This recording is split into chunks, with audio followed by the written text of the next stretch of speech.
તો રજોગુણ આવતા વાર લાગે. મહારાજ હવે ભૂખ લાગી છે, હવે પૂરું કરો. અહીં તો પાછું 9 વાગ્યા પછી મળશે નહીં, ઘંટડી વાગી જાય તો પત્યું. એટલે પેલો સત્વ ગુણ જતો રહે. કયો ગુણ આવે? રજોગુણ. એ ભૂખ ભગવાનને ભૂલવાડી દે. એમાં પછી ઉભા થઈને જો ગયા અને જમવાનું પૂરું થઈ ગયું હોય તો તમો ગુણ આવતા વાર લાગે.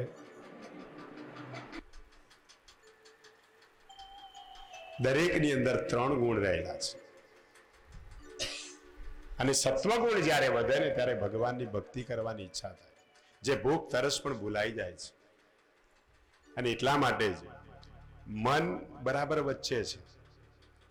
5 કર્મેન્દ્રિયો, 5 જ્ઞાનેન્દ્રિયો અને વચ્ચે બરાબર 11મું મન. 11 કરવાની જરૂર એટલે જ છે, તમને કહી દઉં. પણ ઘણા તો 11 આવે જાણે દિવાળી મળવા આવી હોય. 11 પ્રકારના રસ તે દિવસે જ ખવાય. સવારથી વિચારો કે આ તો 11 છે એટલે 1 કપ ને બદલે 2 કપ ચા પીવે. આ તો કઈ ખાવાનું નથી. ફરી પાછા હાલતા ચાલતા સિંગ દાણા પડ્યા હોય, સિંગ સાકર કે ફાકતા જાઓ. આ તો 11 છે. પછી વેફર આવે ને હવે તો ફરાળી કેટલી વાનગી.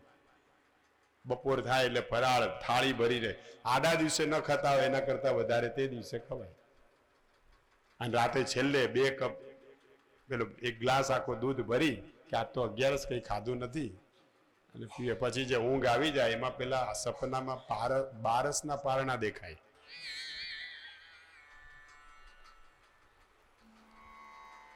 મન એવં મનુષ્યાણામ કારણમ બંધ મોક્ષયો. એટલે મન છે ને અતિ ચંચળ છે. શેનો ઉપયોગ કરવો, ક્યાં જવું, આપણા હાથમાં છે. ભગવાને તો રસ્તો બતાવી દીધો. હવે એમાં ભગવાન ગુનેગાર નથી. તમને 2 વસ્તુ બતાવી. આમ જશો ઉપર જવાશે, આમ જશો તો નીચે. હવે તમારે ક્યાં જવું છે? કા પછી અહીંયા ને અહીંયા રહેવું હોય તો અહીંયા ને અહીંયા 3 ગતિ મનાયેલી છે. ઉધ્વગતિ, અધોગતિ અને ઉભયો ગતિ. અહીંયા ને અહીંયા જ ભમ્યા કરે, ફરી પાછો અહીંયા ને જન્મ લઈને આવે. યા તો સારા કર્મ કર્યા, ઉપર ગયા, પણ એ ખર્ચ કરવા જ જઈએ છીએ આપણે. આ જેટલું પુણ્ય ભેગું થાય ને એટલા ઉપર જઈએ. પછી ત્યાં પુણ્ય ભોગવી અને પાછા અહીંયા આવે. અહીંથી ફરી પાછું બેલેન્સ કરવાનું અને ફરી પાછું ત્યાં જવાનું. એમાં જો વધારે બેલેન્સ થઈ જાય તો 1 માળ વધારે ચડતા જઈએ. અને કાં પછી મેં કીધું એમ આવી લિફ્ટ મળી જાય તો સીધું પુણ્યનું બેલેન્સ ડાયરેક્ટ સીધા સત્યલોક, જ્યાંથી કોઈ દિવસ પાછું આવવું ન પડે.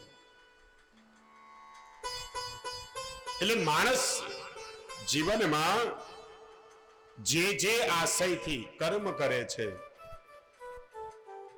એ જ આશયને લઈને ભગવાન એને ફળ આપે છે. ભાગવત સાંભળવાના ઘણા પ્રકાર છે. ઘણા એમ કે અમારે પિતૃનો દોષ છે ને એટલે ભાગવત કથા કરીએ છીએ કે પિતૃ રાજી થયા. જેના મનમાં જેવી ભાવના હોય ભગવાન એવું ફળ આપે. આ તો વૈકુંઠપતિ છે, લક્ષ્મીપતિ છે, નારાયણ છે.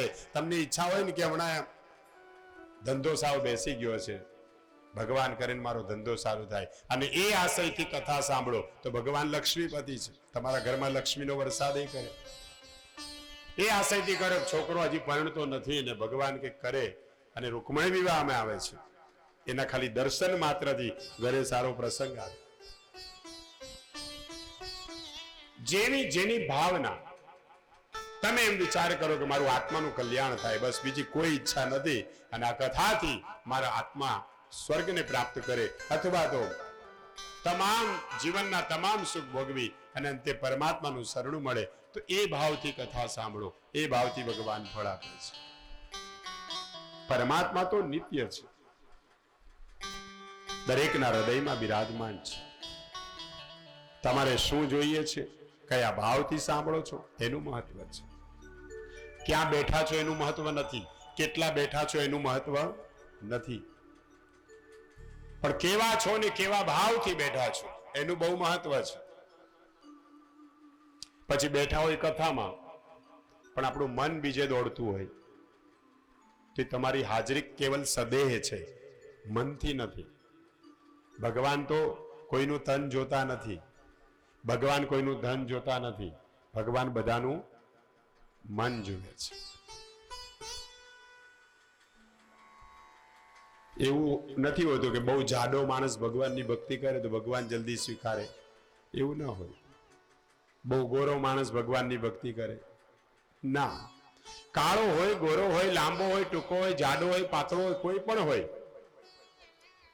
એવું પણ નથી કે બહુ પૈસા ખર્ચે એને ભગવાન મળે, તો પૈસા વાળાને ઘરે ભગવાન બુક થઈ જાત, ક્યાંય જવા જ ના દેત લોકો. તો પછી મારો રામ સબરીના હેઠા બોર ખાવા ન જાત, કૃષ્ણ કોઈ દિવસ વિદુરના ઘેર ભાજી ખાવા ન જાત. વિચાર કરો, 56 ભોગનો ત્યાગ કરી, दुर्योधन को मेवा त्यागो, विदुर घेर भाजी खाई, सबसे ऊंची प्रेम सगाई. એટલે ભગવાન શું જોવે છે? બધાનું મન જોવે છે. તન ગમે એવું હશે ચાલશે, ધન ગમે એટલું હશે ચાલશે, પણ મન શુદ્ધ રાખજો. અને એક મન એવું છે કે જે કોઈનું જોવાતું નથી, દેખાતું જ નથી. તન અને ધન જોઈ શકાય, આની પાસે કેટલા રૂપિયા છે ખબર પડે, આનું શરીર કેવું છે ખબર પડે, પણ એનું મન કેવું છે એ કેવલ પરમાત્મા જાણે છે. અને ભગવાને બધું આપવામાં વિષમતા કરી, ધન અને ધન બધાને સરખું નથી આપ્યું. કોઈ પાસે લાખ છે, કોઈ પાસે કરોડ છે, કોઈ ઠન ગોપાલ છે. ધન અને તન બે નાશવંત છે, કોઈને એક સરખું આપ્યું નથી, પણ મન બધાને એક સરખું આપ્યું. અને મન નાશવંત નથી, અહીંથી પાછું બીજા શરીરમાં, ત્યાંથી પાછું ત્રીજા શરીરમાં એ મન એની સાથે આવે છે. જ્યારે તન અને ધન પડ્યું રહે છે, એટલે મનનું બહુ મહત્વ છે. ભગવાનની ભક્તિ પણ મનથી કરજો, તનથી ન થાય તો ચિંતા ન કરશો. જ્યાં બેઠા હોય ત્યાં મનથી ભગવાનનું સ્મરણ કરો. અને કદાચ ધન નહીં હોય તો પણ ચાલશે, પણ મન ભગવાનમાં જોડજો. અને ભગવાન તો 3 સ્વરૂપ છે, સત, ચિત અને આનંદ. અને એટલે જ આ મહાત્મયનો પહેલો શ્લોક છે, સચ્ચિદાનંદ રૂપાય વિશ્વોત્પત્યાદિ હેતવે તાપત્રય વિનાશાય શ્રી કૃષ્ણાય વયમ નમઃ. કરો, આપ મારા ઘરે પુત્ર સ્વરૂપે પ્રગટ થાઓ, પુત્ર સ્વરૂપે પધારો. શિવજી કહે છે, હું તો અજન્મા છું, અજન્માનો લોકા, હું તો આ લોકમાં અજન્મા છું. મારો જન્મ પણ નથી, મારું મૃત્યુ પણ નથી. હું તો જન્મ નહીં લઈ શકું, પણ હું તને વચન આપું છું, મારા અંશ સ્વરૂપે તારા ઘરે પુત્ર પ્રાપ્ત થશે. અને એ શિવ કૃપાથી વાટિકાજીને ગર્ભ રહ્યો અને સુખદેવજી મહારાજનો જન્મ થયો. બોલીએ શ્રી સુખદેવજી મહારાજ. અને સુખદેવજી મહારાજ જન્મથી નિર્વિકારી, જ્ઞાન, વૈરાગ્ય અને ભક્તિ ત્રણેય જેનામાં પરિપૂર્ણ હતા. સુખદેવજી મહારાજ 16 વર્ષની અવસ્થામાં ઘરનો પણ ત્યાગ કરી દીધો. મારે આ ઘરમાં રહેવું નથી. જ્યારે ઘરનો ત્યાગ કરી દોડવા લાગ્યા એટલે વ્યાસજી એની પાછળ પાછળ દોડે, હે પુત્ર, હે પુત્ર, ઉભો રહે, ઉભો રહે. સુખદેવજી મહારાજ તો કોણ પુત્ર, કોણ પિતા, કયો સંસાર? અરે કેડે કંદોરો નહીં તો લંગોટી ક્યાંથી હોય? સુખદેવજી મહારાજ જવા લાગ્યા, એની પાછળ પાછળ વ્યાસ મહારાજ દોડે છે. રસ્તામાં એક સરોવર હતું અને કેટલીક અપ્સરાઓ નિર્વસ્ત્ર થઈ અને સરોવરમાં સ્નાન કરતી હતી. એ સમય સુખદેવજી મહારાજ પણ નિર્વસ્ત્ર દિગંબર અવસ્થા. એ સમય ત્યાંથી 16 વર્ષની યુવાન અવસ્થા અને ત્યાંથી નીકળ્યા. અપ્સરાઓએ સ્નાન ચાલુ રાખ્યું. પણ જ્યાં પાછળ વ્યાસજી દોડતા દોડતા આવે છે, હે પુત્ર, હે પુત્ર, ત્યારે અપ્સરાઓને શરમ આવી અને પોતાના અંગોને વસ્ત્રોથી ઢાંકી દીધા. વ્યાસજીને નવાઈ લાગી. વ્યાસજી પેલી અપ્સરાઓને કહ્યું કે હું તો તમારા પિતાની ઉંમરનો છું, તમને મારાથી લજ્જા આવી? અરે મારો પુત્ર તો 16 વર્ષનો યુવાન છે અને એ પણ દિગંબર અવસ્થામાં, એની તમને શરમ ના આવી અને મારાથી તમે શરમાવો છો? ત્યારે અપ્સરાઓએ વ્યાસજીને જ્ઞાન આપ્યું છે. કહે છે, મહારાજ, તમે પુત્રની પાછળ પડ્યા છો અને તમારો પુત્ર પરમાત્માની પાછળ પડ્યો છે. કોણ પુત્ર, કોણ પિતા, કોણ પુરુષ, કોણ સ્ત્રી, જેનું તેને જ્ઞાન ભાન નથી, એવા નિર્વિકારી સુખદેવજી મહારાજ છે. અને તમે તો હે પુત્ર કરતા તમે પુત્રની પાછળ પડ્યા છો. ત્યારે વ્યાસજીને ભાન, સુખદેવજી મહારાજ ઘરનો પણ ત્યાગ કર્યો છે. એટલે ભગવાન આ ભાગવતમાં આપણને ઉપદેશ આપે છે કે સંસારની પાછળ, પુત્રની પાછળ ન પડજો. પડવું હોય તો પરમાત્માની પાછળ પડજો. અને છેલ્લે જવાનું પણ ત્યાં જ છે. અને એની સાથે જો સંબંધ નહીં હોય તે આપણને ઓળખશે. જેના ઘરે જવાનું હોય એની સાથે કંઈક સંબંધ તો હોવો જોઈએ ને, તો જ મહેમાન થઈને જવાય ને. પેલા બારણામાં ઉભો રાખે, ભાઈ કોણ છે તું? હું ઓળખતો નથી. તો કે તમે ઓળખો નહીં હું તે દિવસે? ના ભાઈ, મેં કોઈ જોયો જ નથી તને.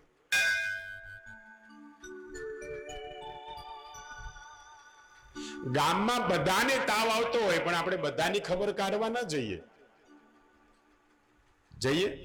કેટલી હોસ્પિટલો છે, કેટલા લોકો દાખલ છે, બધે જઈએ છીએ આપણે. પણ આપણને ખબર પડે કે મારો સંબંધી, મારો રિલેટિવ બીમાર પડ્યો છે. ફોર્માલિટી માટે પણ આપણે એની ખબર કાઢવા જઈએ અથવા તો ફોન કરીએ, ભાઈ કેમ છે, મેં સમાચાર સાંભળ્યા. કેમ કે આપણો એની સાથે સંબંધ છે.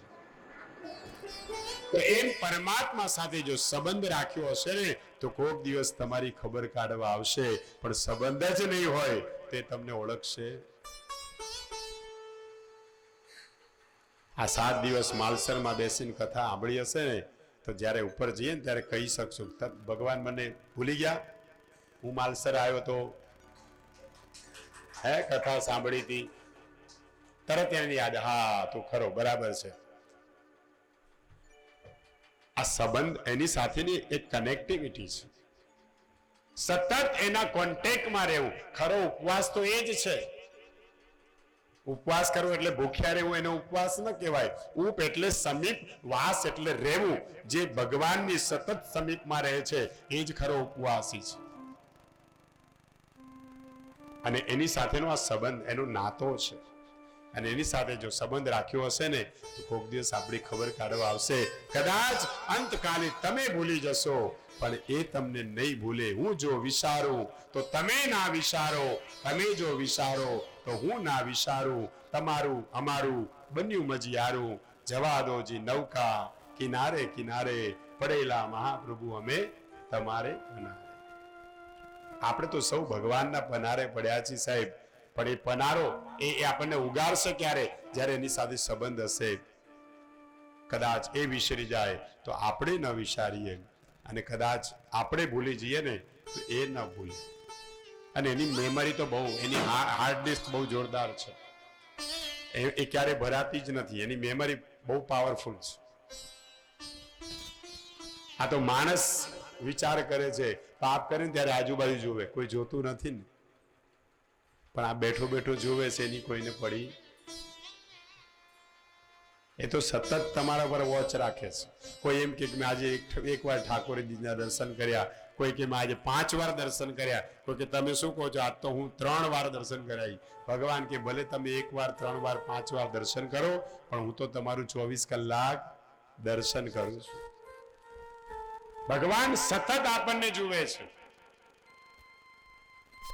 એ સતત ઓનલાઈન જ રહે છે, ઓફલાઈન થતો નથી. નારદજી જેમ ત્રણેય લોકમાં આટો મારતા ને એમાં આજકાલનો માણસ છે ને સવારમાં ઉઠે ને ત્યારથી 3-4 લોકમાં આટો મારી આવે. ઘડીક વોટ્સએપમાં જાય, ઘડીક ફેસબુકમાં જાય, ઘડીક ઇન્સ્ટામાં જાય, અને ઘણા તો અખંડ દીવા જેવા જ્યારે જુઓ ત્યારે ઓનલાઈન જ હોય.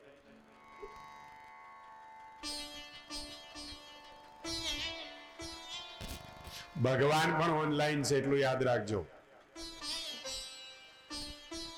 સતત આપણને જુએ છે.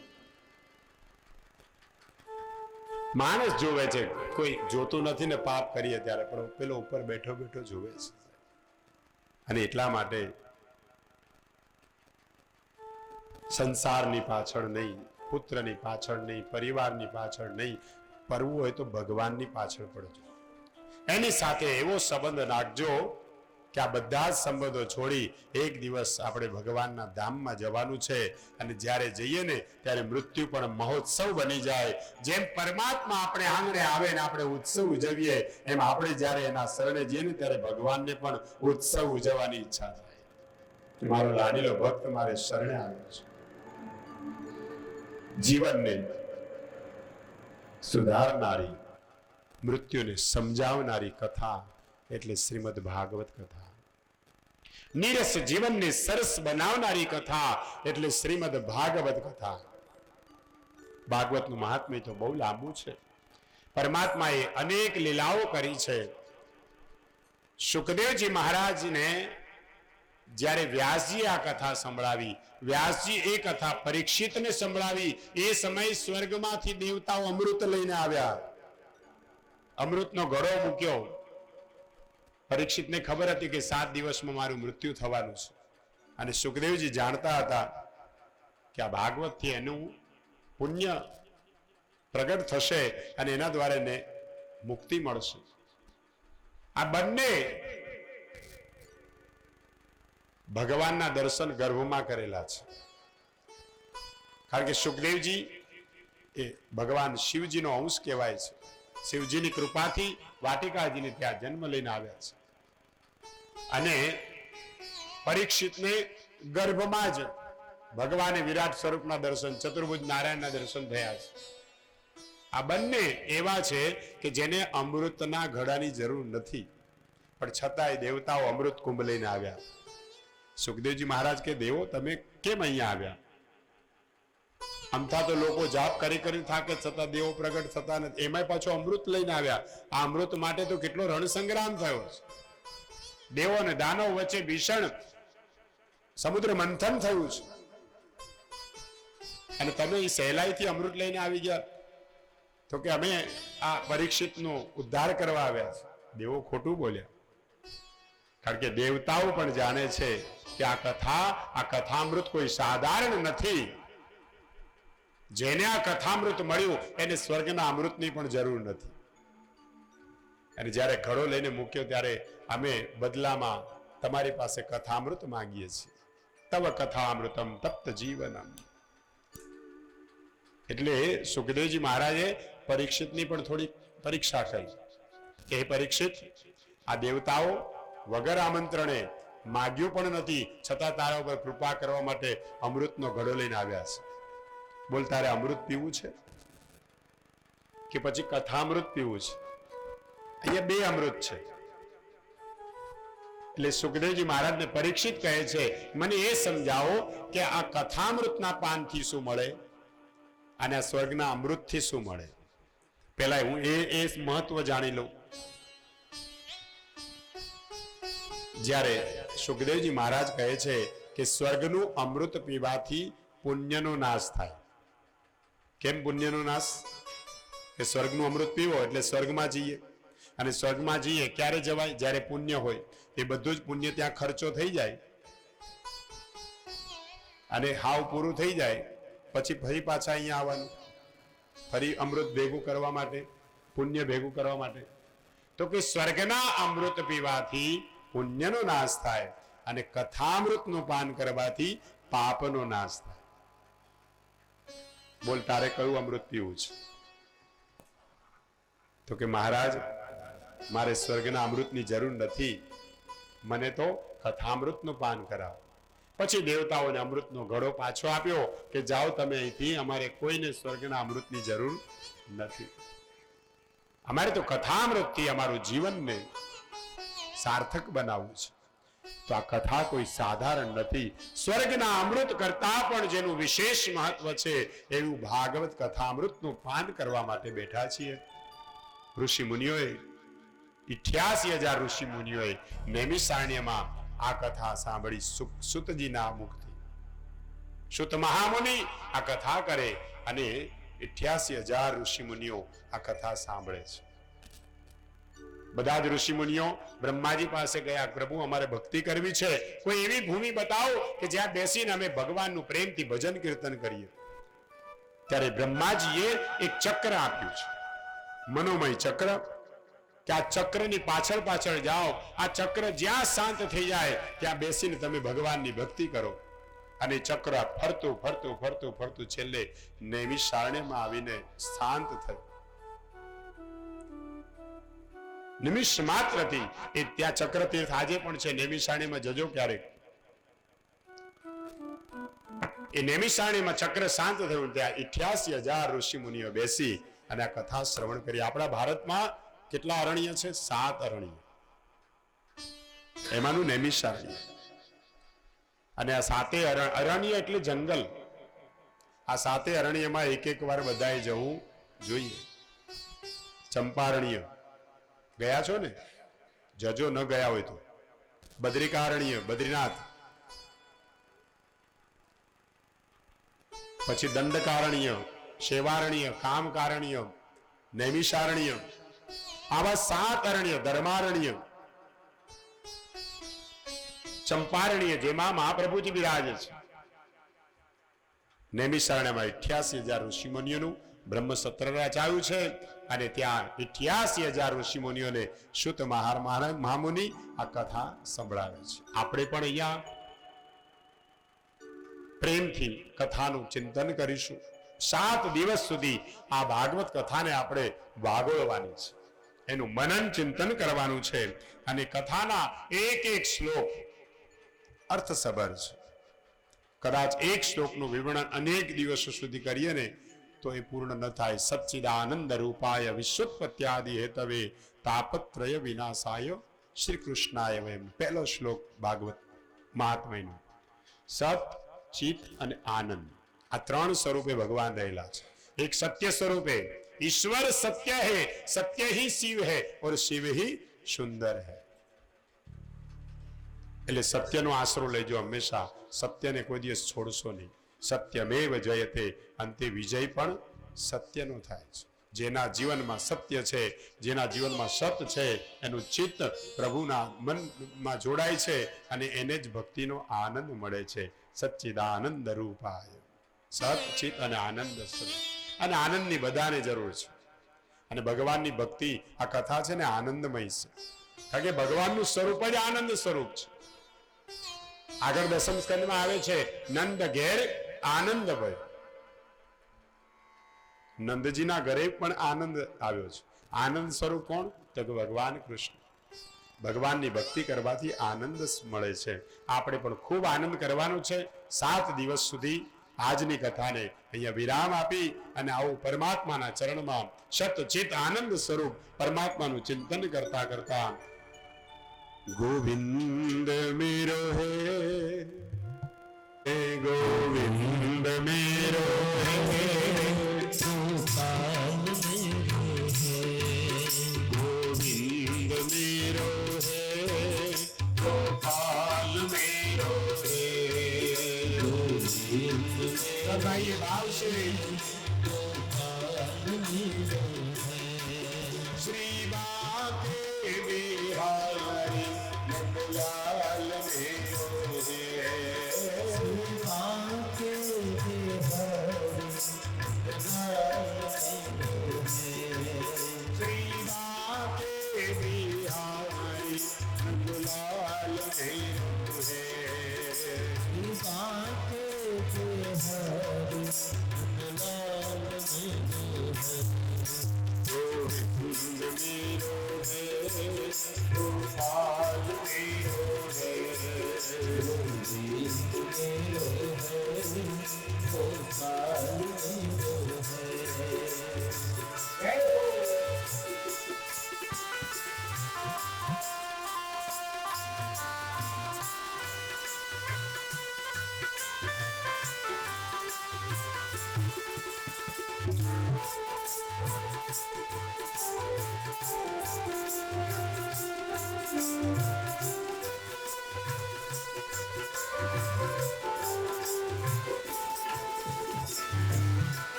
गोविंद मेरो है गोपाल मेरो है गोविंद मेरो है गोपाल मेरो है। बोलिए श्री भागवत भगवान की जय। कृष्ण कन्हैया की जय। श्री रामचंद्र भगवान की जय। श्री गिरा की जय। सदगुरु देव की जय। नमः पार्वती पतये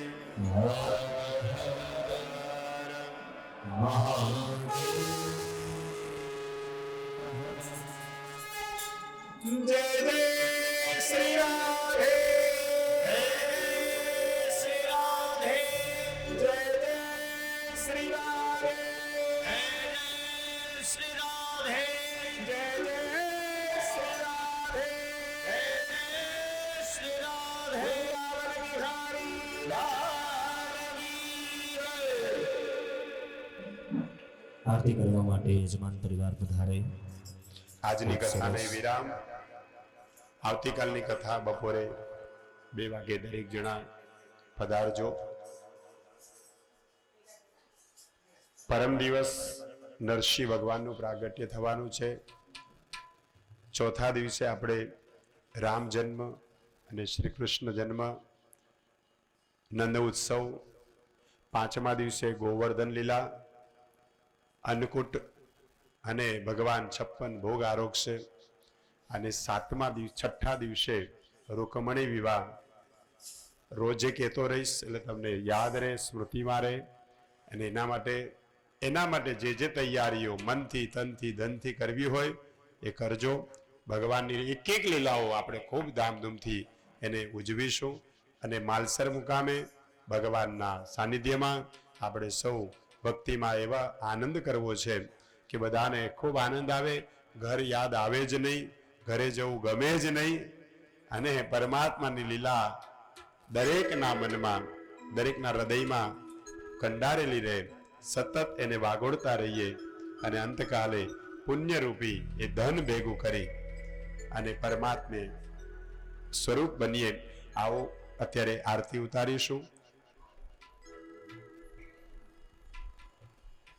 પરિવારના સભ્યો અહીંયા આરતી માટે બોલાવે।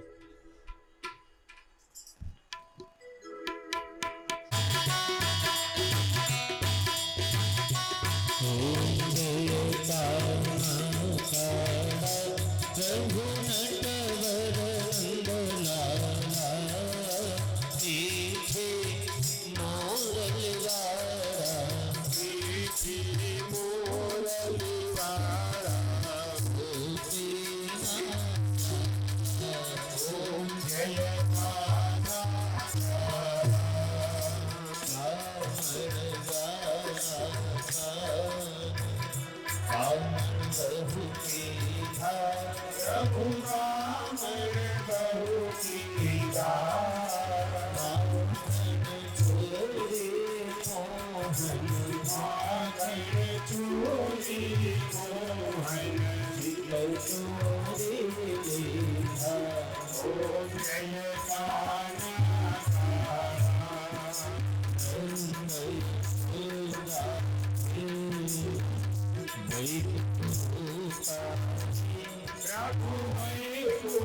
ભગવાન કૃષ્ણલાલ કી જય. ભાગવત ભગવાન કી જય. જલેન પ્રદક્ષિણીકૃત્ય યાનિ કાનિ ચ પાપાનિ જન્માંતરકૃતાનિ ચ તાનિ સર્વાણિ નિસ્સિન્ધુ પ્રદક્ષિણાં પદે પદે પુષ્પૈઃ દેવાભિવંદનम् આત્મસંરક્ષણાર્થે આત્માભિવંદનम् મંત્રપુષ્પાંજલિ. ઓમ જગ્નેન જગ્નમયજંત દેવા સ્થાનિ સંતાનિ પ્રથમાન્યાસન્ના દેહના ગંધહિમાનઃ સચંત ચક્રપૂર્વે સાદ્યાઃ સંતિ દેવાઃ. મંત્રપુષ્પાંજલિ સમર્પયામિ નમસ્કરોમિ. જ્યાં સુધી વ્યાસપીઠ વક્તા ઉભા ન થાય ત્યાં સુધી કોઈ પોતાનું સ્થાન છોડવું નહીં. રાધે રાધે ગોવિંદ ગોવિંદ રાધે.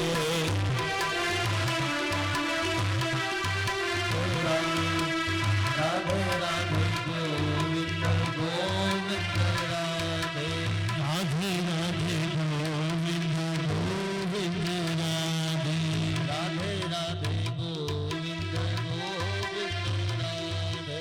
રાધે રાધે ગોવિંદ ગોવિંદ રાધે.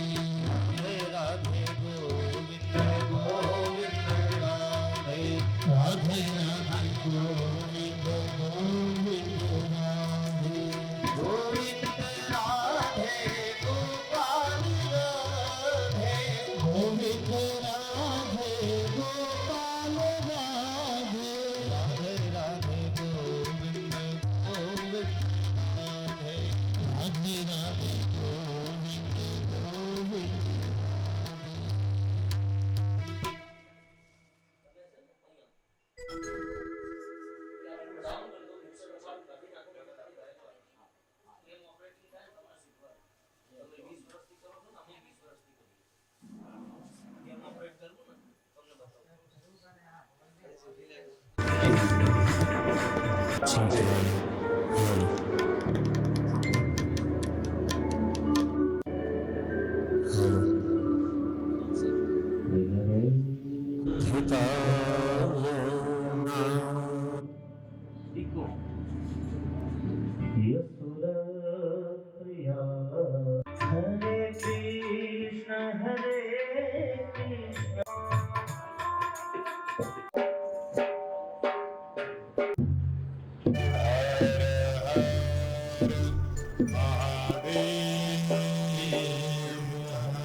નમો ભગવતે વાસુદેવાય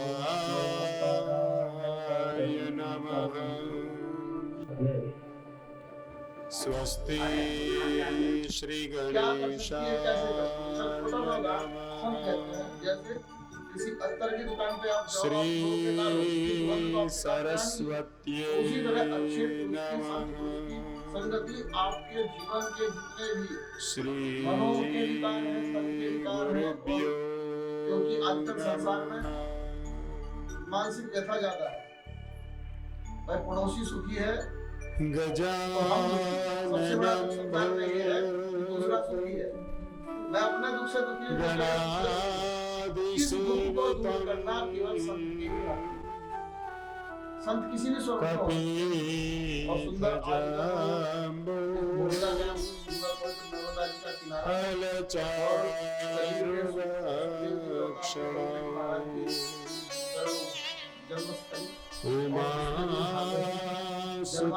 का किनारा जन्मस्थली पता नहीं कितने जन्म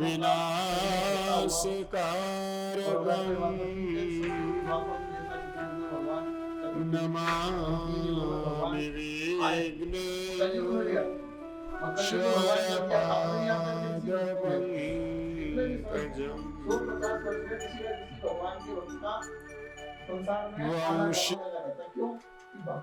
એટલે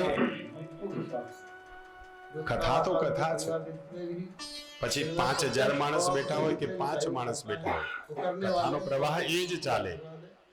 કદાચ તમે નહીં સાંભળો તો ભગવાન તો સાંભળે છે. सारे परिवार का ही है, मगर जो एक અને પરમાત્માની આ કથાનો ગુણાનુવાદ પ્રેમથી ભાવથી જે કોઈ વક્તવ્ય કરે, જે કોઈ શ્રવણ કરે, એના ઉપર અવશ્ય ભગવાનની કૃપા થાય જ. भगवान के शरीर में क्या स्थान है, जैसे शरीर में एक હમણાં મહારાજ શ્રીએ કહ્યું ને કે उन हजार हाथ અત્યારની वाले, દુકાને हजार જાઓ, वाले, ભલે हजार તમે मुख છાંટ્યું वाले નથી, પણ भगवान के સુગંધ તો शरीर તમને में આવશે एक જ. रोंगटे का जैसे अपने शरीर में स्थान है, એમ ભલે ऐसा કથામાં બેઠા હો, माया में।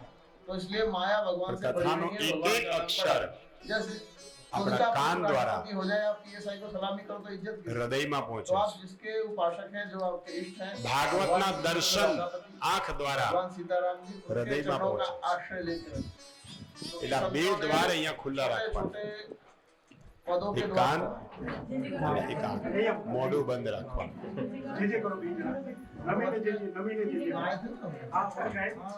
કે મુખથી તો કેવલ ભોજન જાય, પણ કાનથી ભજન જાય છે. ભોજન અને ભજન બંનેની આવશ્યકતા છે. ઘંટડી વાગે એટલે સમજી જવાનું કે ભોજનનો સમય થઈ ગયો. ભાગવત કહે છે સતમ વિહાય ભોક્તવ્યમ, 100 કામ છોડીને ખાઈ લેવું. અને તો આપણે બધા કરીએ જ છીએ. એમાં આમંત્રણ આપવાની ઘંટડી જ સંભળાતી હોય કે હમણાં ઘંટડી વાગે ને આપણે જઈએ. સતમ વિહાય ભોક્તવ્યમ, 100 કામ છોડીને ખાઈ લેવું. સહસ્ત્રમ સ્નાનમાચરે, 1000 કામ છોડીને નાઈ લેવું. તો પેલા ખાવાનું આવે કે નાવાનું? લક્ષમ વિહાય દાતવ્યમ, 1,00,000 કામ છોડીને દાન કરવું. દાન કરવું હોય તો ખાવાની કે નાવાની જરૂર નથી કે ઉભા નાઈને આવું પછી દાન. ત્યાં બધી બધો વિચાર બદલાઈ ગયો. શુભસ્ય શીઘ્રમ.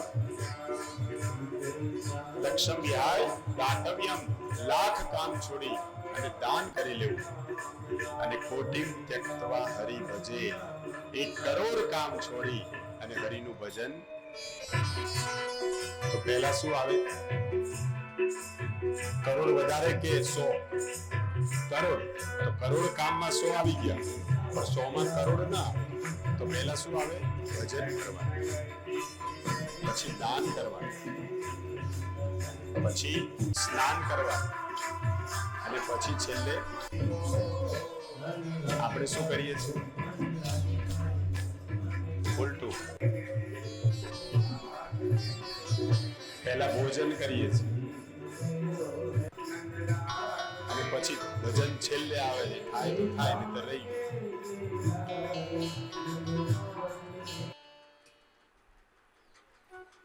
તમે વિચાર કરો, એક વાર ભોજન કરીએ ને તો 5-6 કલાક ભૂખ ન લાગે. લાગે? ભોજન કરીને ભરપેટ ભરીને ઊભા થાય ને પછી કોઈ એમ કે હલવો આપું, લો થોડો ખાવ ને, ના બસ હવે નહીં, પેટ ભરાઈ ગયું. એક વાર ભોજન કરવાથી 5-6 કલાક ભૂખ ન લાગે, એમ એક વાર ભજન કરીએ ને તો 5-6 કલાક પાપ કરવાની ઈચ્છા ન થાય છે. એટલે ભજન પહેલું કરવું પડે, એની અસર પણ બહુ થાય છે. અમારા ડોંગરેજી મહારાજ પણ કહેતા હતા કે ભોજન એ શરીરનો ખોરાક છે, જ્યારે ભજન એ આત્માનો ખોરાક છે. ભગવાનનું નામ પહેલું, એટલે પહેલા ભજન કરવું ને પછી ભોજન કરવું. આપણે અહીંયા અલગ વ્યવસ્થા છે, પહેલા આપણે ભોજન કરી અને ફર્સ્ટ ક્લાસ એકદમ તંદુરસ્ત થઈ અને પછી ભોજન કરવા બેસીએ. હવે ભોજન વધારે થઈ જાય ને એટલે પછી નિંદ્રા દેવી દોડતા દોડતા આવે.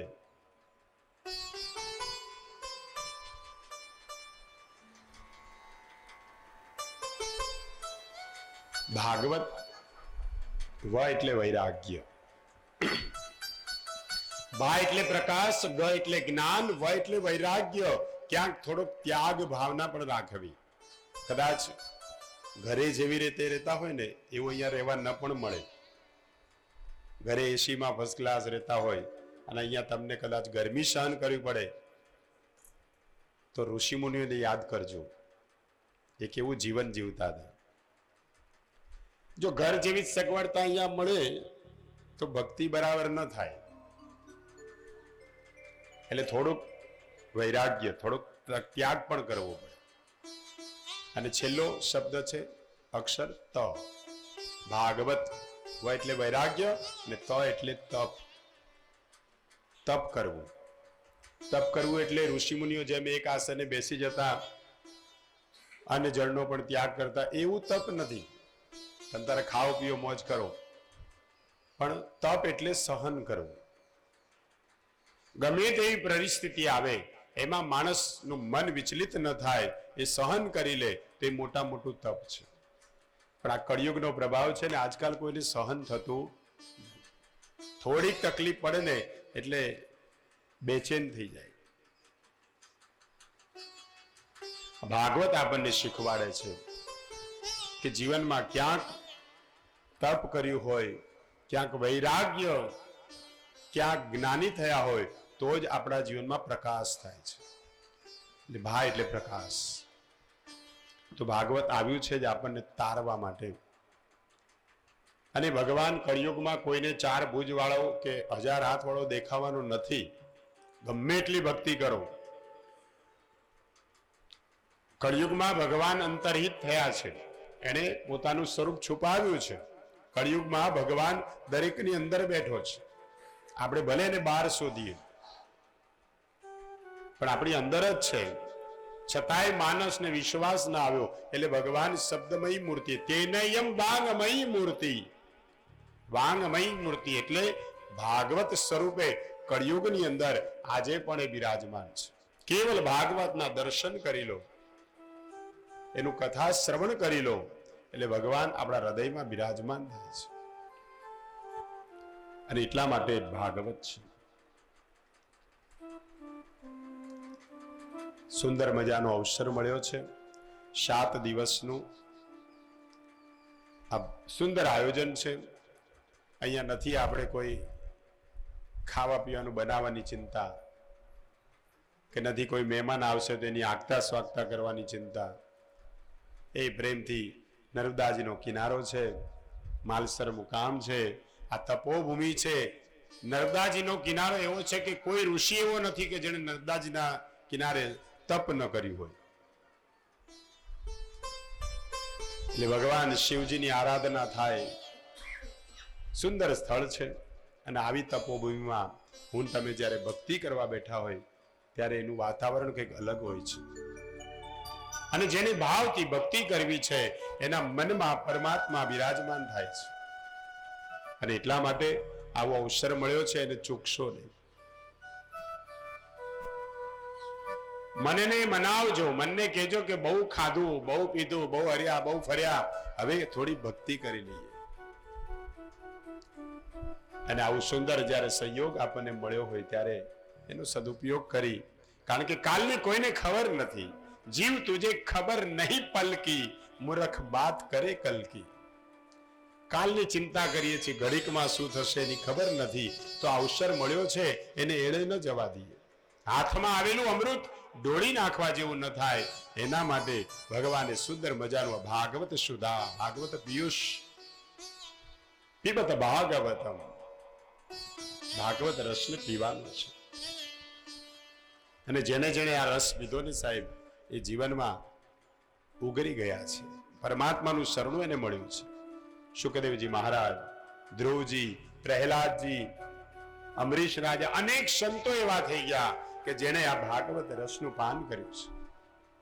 અને આપણે પણ આ કળી કાળમાં એ જ રસને પીવા જઈ રહ્યા છે. ત્યારે ભગવાનને આપણા હૃદયમાં બિરાજમાન કરી અને શુદ્ધ મનથી ભગવાનનું શુદ્ધ હૃદયથી આરાધન કરી પરમાત્માને પ્રાર્થના કરીએ, હે પ્રભુ, આપ તો સર્વત્ર છો, હરિવ્યાપક સર્વત્ર સમાના.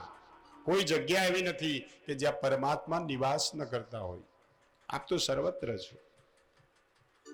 મારી ભક્તિને સિદ્ધ કરવા માટે મારા આંખ અને કાન દ્વારા આપ મારા હૃદયમાં બિરાજમાન થાઓ. એવા ભાવ સાથે જ્યારે આ ભાગવતનું શ્રવણ કરશો ને, ત્યારે પરમાત્મા આપણી અંદર ભીતર બિરાજે છે, જીવન નિર્મળ બનાવે છે. નીરસ જીવનને સરસ બનાવનારી કથા એટલે શ્રીમદ ભાગવત કથા. ભાગવતમાં ખાલી મરણની કથા આવે એવું નથી, ધર્મ પણ સમજાવ્યો છે. સ્ત્રી ધર્મ, પુરુષ ધર્મ, પતિ ધર્મ, પત્ની ધર્મ, દરેક ધર્મ સમજાવ્યા છે. કે ભાગવતમાં કહ્યું છે કે સ્ત્રી કેવી હોવી જોઈએ, પુરુષ કેવો હોવો જોઈએ, માતા કેવી હોવી જોઈએ, પિતા કેવો હોવો જોઈએ, ભાઈ કેવો હોવો જોઈએ, પત્ની કેવી હોવી જોઈએ. દરેક ધર્મ સમજાવ્યા છે.